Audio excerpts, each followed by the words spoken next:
To follow every step along, it is recommended to use VS Code with the following extension. UML activities always start with a starting node. Then it's always connected with an arrow. That arrow always has one direction, which shows where you go from the previous node to the next one.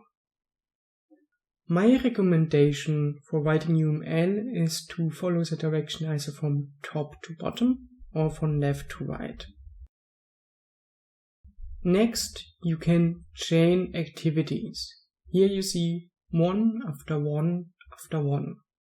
Once you've done that, you can also do more complex operations like decisions.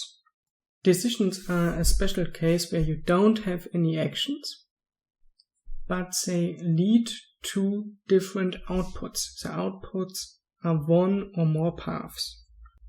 That's why the inverse of a decision is always the joining of multiple paths.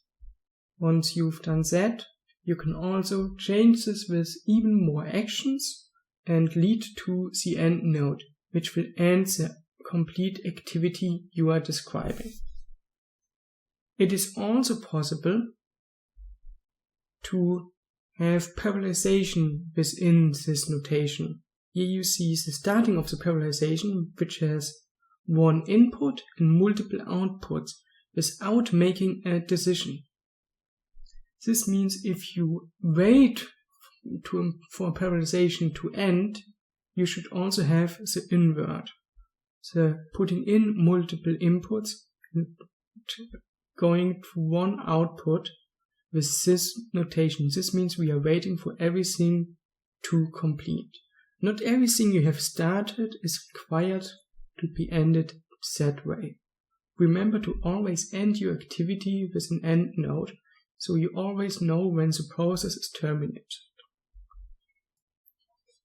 Always remember that decisions don't need to be all crammed within that one space. You can add a node and link them towards a decision node, so you have more space to read and write your conditions. Last but not least, the swim lanes. Please note that swim lanes describe that there are one or more people or agents who are doing this activity. Here you need to remember where you put your actions, your decisions, and the separation of the joining, the parallelization, and the starting of the parallelization, that you always know who is making that decision to start and await for everything. Last and not least, the most important thing is to always know where your starting and your end node is, and once you've done this, you can also group everything from the swim lanes to make it easier, and if you are using the right tools, you can also link everything together. Are there any questions?